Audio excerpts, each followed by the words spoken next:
इसकी डेट के ऊपर मंसूर साहब बड़ी बात थी कि शायद पंजाब हुकूमत ने टारगेट किया इन डेट्स को कि 8 फरवरी को जो है इलेक्शन के 2 साल मुकम्मल होने हैं, उन तारीखों में बसंत रख दी। तो क्या वाकई मतलब एहतजाज नहीं होगा 2 रोज़ बाद संडे को एहतजाज करना? तो मेरे ख्याल में अगर ऐसी बात थी तो इन्होंने अपनी मूव खेली ना। हाँ। आप 15 तारीख को कर लें, आप हफ्ता आगे ले जाए, उससे क्या फर्क पड़ता है? वो कहते हैं हमने उस दिन तस्वीरें लगा के गुड़िया उड़ानी है। रमजान तो 15 के बाद है, तो आप 15 को कर लें एहतजाज। आप 14 को कर लें, बल्कि वैलेंटाइन डे वाले दिन करें। और ऐसी कौन सी बात है, वो भी एहतजाज में शामिल कर लें तो कर दें।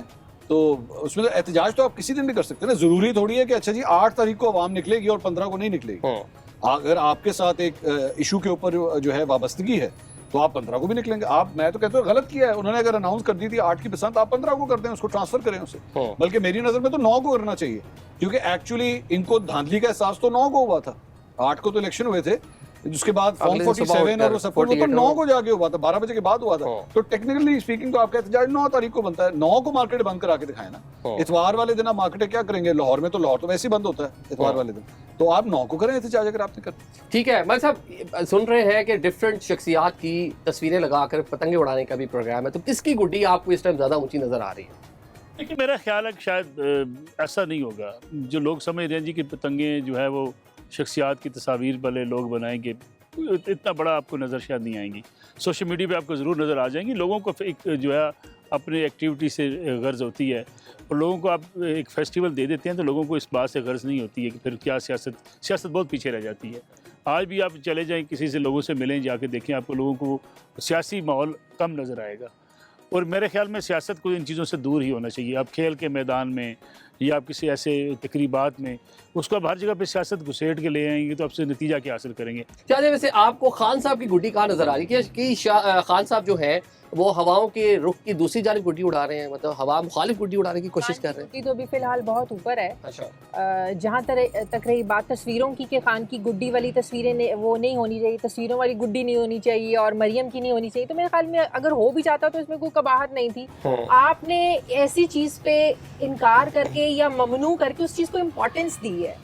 आप क्यों इमरान खान को हर चीज़ पे इतनी इंपॉर्टेंस देना शुरू हो जाते हैं? ठीक है, अगर कोई उसकी तस्वीर छापना चाहता है या ऐसे गुड्डे बनाना चाहता है, लेट देम डू ना, करने दें। आप उस चीज़ को इनकार करके या पाबंदी लगा के आप लोगों को खुद बता देते हैं कि हाउ इम्पोर्टेंट ही इज। तो नो नीड टू टेल कि क्यों इतनी इंपॉर्टेंस है। जिसने नवाज शरीफ की तस्वीरें लगानी है गुड्डियों पे, उसको बनाने दें। जिसको मरियम पसंद है वो करने दें। हाँ, उसको सियासी उस लिहाज से ना बनाए कि घर में लड़ाई शुरू हो जाए कि घर का एक कोना जो है वो मरियम की गुड्डियाँ उड़ा रहा है, दूसरा उसका, वो चीज़ नहीं होनी चाहिए। लेकिन मेरे ख्याल में हुकूमत ने इसको अनाउंस करके कि तस्वीरों वाली नहीं होगी, तो इमरान खान को इम्पोर्टेंस दी है जो देने की ज़रूरत नहीं थी। चले मंसूर भाई, हवा जो है वो मशरक़ की जानिब चल रही है, खान साहब मगरिब की जानिब गुड्डी उड़ाने की कोशिश कर रहे हैं, तो इस तरह गुड्डी उड़ जाएगी? कितना अर्सा उड़ा लेंगे इस तरह? नहीं, इस तरह गुड्डी नहीं उड़ेगी। बीच में बांस का डंडा आएगा और वो डंडा जो है जिस तरह पाकिस्तान की सियासत में चंबेड़ू जिसको बोलते हैं, बस वो डंडा आएगा। वो आपने चाहे पतंग उड़ाई हो, 6 तवा उड़ाया हो, गुड्डा उड़ाया हो, कुछ भी उड़ाया हो, वो यूं करके आएगा और आपकी डोर जो है गई। अच्छा। आपकी डोर भी गई, पतंग भी गई, सब कुछ गई। तो या तो फिर आपकी गुड्डी जो है ना वो इतने हाई लेवल के ऊपर उड़ रही हो कि बांस का डंडा जो है ना वो बीच में कुछ कर ही ना सके। तो अभी उतनी ऊपर नहीं है मेरा ख्याल में, उतनी ऊपर नहीं है। डोर जो है वो रीच के अंदर है। बल्कि as a matter of fact आप ये कह लें कि खान साहब की जो पतंग है ना वो बेशक इस वक्त जिसके भी हाथ में हो, इन्ना जो है फिर भी बांस वाले के हाथ नहीं है। अच्छा, ठीक है, जिससे डोर मिल भी नहीं रही, जो गुड्डी पर चढ़ भी नहीं रही। जब जिस तरह भी मैं थोड़ा सा पिन्ने की एक्सप्लेनेशन कर रहा था ना, तो बीच में ब्रेकें लग रही हैं और सही तरह डोर मिल नहीं रही और गुड्डी जो है वो ऊपर हवा में जा नहीं रही। कहने वाले ठीक कहते हैं कि गुड्डी इतनी ऊंची हमने ही ढील दे के पहुंचवाई थी।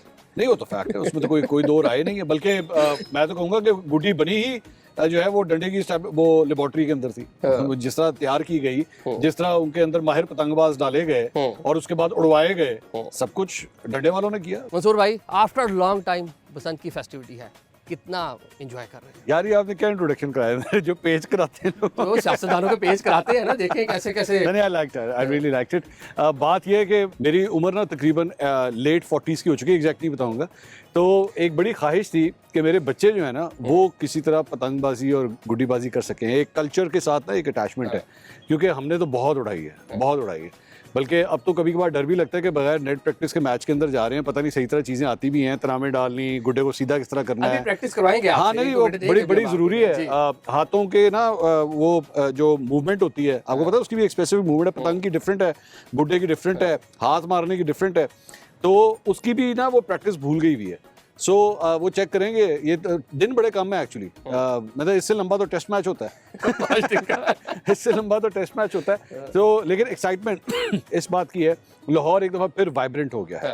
लाहौर में रंग नज़र आ रहे हैं, लाहौर में खुशियाँ नज़र आ रही हैं। बड़ी देर के बाद लाहौरियों को ना ये वैसी जिंदा दिलाने लाहौर हैं, और इनको एक जो सोर्स ऑफ एंटरटेनमेंट था ना वो ख़त्म हो चुका था, लेकिन कम से कम that is coming back. Lahore लग रहा है कि जिंदा होना शुरू हो रहा है, दोबारा खिल रहा है, चेहरे पे मुस्कुराहट आ रही है, नारे लग रहे हैं, गाने लग रहे हैं, भंगड़े डाले जा रहे हैं। हम दाई में देख रहे हैं कितनी ज्यादा फेस्टिविटी हमें दिखाई दे रही है। चले यस ये इस साल हो गया, होप्स हो कि नेक्स्ट ईयर पूरे पंजाब में पूरा पंजाब इसको सेलिब्रेट करे। शाजी आप बता दें, आफ्टर लॉन्ग टाइम बसंत है, आपने कितनी गुड़ियाँ शुड़ियाँ उड़ाई हैं, उड़ाना याद भी रहा कि भूल गई, बचपन में आपने उड़ाई होगी, आप बता दें। नहीं, उड़ाई तो कभी नहीं, शौक हमेशा रहा है, अपने भाइयों के साथ बहुत ज़्यादा हमेशा सेलिब्रेट की है। अब वो यहाँ होते नहीं हैं, बाहर होते हैं, लेकिन मेरा दिल चाहता है, मेरी बेटी बड़े सवाल पूछती है कि क्या होता है, तो यही जो बात अभी मंसूर कर रहे थे, मेरा भी दिल चाहता है कि बच्चों को इस तरह के कल्चर का पता चलना चाहिए। अब भाई भी बाहर बैठे हैं, वो भी कहते हैं कि हमारा दिल कर रहा है कि हम आएँ और उनके भी बच्चों को पता चले। ज़ाहिर है 2007-8 में तकरीबन 18-20 साल के बाद हो रही है, तो हमने तो अपने बचपन में बहुत ज़्यादा इंजॉय किया हुआ है।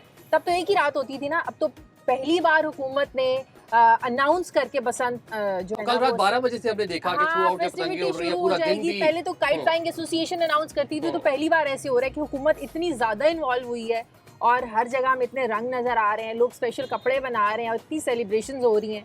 मुझे तो लग रहा है ईद के त्यौहार से बड़ा त्यौहार हो गया है 6, 7, 8, 6, 7, 8। तो मुझे बड़ा मज़ा आ रहा है, एंजॉय कर रहे हैं हम लोग भी सोच रहे हैं कि कहाँ जाएं। उड़ानी तो ज़ाहिर है मुझे आती नहीं है, लेकिन देखने का, रौनक देखने का बहुत शौक है। पूरी फेस्टिविटी मलिक साहब, हम जिस तरह बात करते हैं कि माजी की ईदें कैसी होती थी, अब उसके बारे में बात करते हुए, आप बुजुर्ग हो गए थोड़ा सा आप, तो ये बता दें माजी की आपकी जवानी की बसंत कैसी थी और आज वाली बसंत आपको कैसी लगी? देखिए, मैं आपसे अर्ज़ करूँ, पतंगबाजी जो है ना, ये हमारे इस कल्चर में एक बड़ा बुनियादी खेल हुआ करता था, और ये सिर्फ लाहौर नहीं, देहातों में जहाँ भी आप चले जाते थे लोग पतंगे उड़ाते थे। और मुझे आज भी याद है कि अगर बचपन में 2-3 बार मार पड़ी होगी, तो एक उसमें से one of the reason is कि पतंगबाजी पे मार पड़ी थी। जून की जो है वो गर्मी, उसमें भी आप पतंगे उड़ाने घर से छुप के बाहर निकल जाएँ और छतों पे चढ़ के पतंग उड़ा रहे हैं, तो इस पर बड़ा सख्ती से मार पड़ती थी कि भाई वो अपनी सेहत का ख्याल कर लें।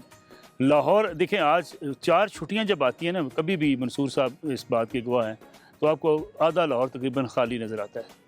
जिस दिन छुट्टी अनाउंस हो जाएगी जी 3-4 छुट्टियाँ इकट्ठी आ गई हैं, लेकिन आज लाहौर आपको भरा हुआ नज़र आ रहा है। आज तो पूरे पंजाब से बल्कि पूरे पाकिस्तान से, इसकी वजह यह है कि जो बैरून मुमालिक से लोग लाहौर पे आए हुए हैं, और इन छुट्टियों में जाना होता था वो भी नहीं गए। उन्होंने कहा जी इस बसंत को हम इंजॉय करेंगे। और मैं समझता हूँ कि हुकूमत को भी अप्रिशिएट करना चाहिए और अहलियान लाहौर को भी अप्रिशिएट करना चाहिए। देखिए, ये जो खेल के मैदान थे ना, मंसूर साहब स्पोर्ट्स मैन है, ये सबसे ज़्यादा इस चीज़ को समझते हैं कि हमने जब खेल के मैदान, ये गुल्ली डंडा, कबड्डी, ये टेनिस, ये पतंगबाजी बच्चों से छीन ली है, तो बच्चे आपके मोबाइल और टैब के ऊपर आ गए। फिज़िकल एक्टिविटी से इसलिए निकल गए हैं कि हमने उनसे ये सारी चीज़ें आस्ता आस्ता छीन ली।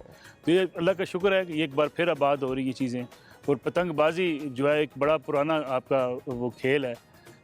सियासी पेज तो जो आपने शुरू में कहा कि लड़ाते हैं, लेकिन मंसूर साहब पतंगे जो आप वो आपको उड़ाकर वो भी पेश लगा कर क्रिकेट बहुत अच्छी खेलता है, स्विमिंग की करते हैं और चैंपियन है। चले मंसूर भाई, ये बता दें, जेन जी की भी बात कर दी कि उनको नहीं मालूम कि बसंत क्या होती है, कितनी तरह के गुड्डे और पतंगे होती हैं, जरा आप बताएं। मैं ना अभी आपके इधर बैठे बैठे एक्चुअली एक चीज़ ऑब्जर्व कर रहा था, अगर मुझे आप इजाज़त दें। जी जी। अब ये मैं पिन्ना देख रहा था ये जो फ़र्क आ गया है, ये पिन्ना टेक्निकली गलत बना हुआ है, इसमें एक फॉल्ट है। इसमें फॉल्ट ये है कि बेसिकली ये जो एक बनी हुई है ना, मतलब ये जिस तरह लपेटा गया, इसकी जो दूसरी रो होती है ना, that has to be over here, बिल्कुल साथ, क्योंकि जैसे आप उसको यूं करके चेंज कर सकते, ये ऑपोजिट है। अब इसमें होगा क्या कि जैसी ये रो खत्म होगी ना, मतलब टेक्निकलिटी में आपको, जैसी ये रो खत्म होगी और आपका पेचा लगा हुआ है, अब आपको जब पिन्ने को टर्न करना पड़ेगा ना, तो वहां पे एक स्लाइट डिले आएगा। तो वो जो गुड्डी उड़ा रहा होगा ना, उसने मुड़ के आपको गाली देनी है क्या कितना किए मेरे नाल।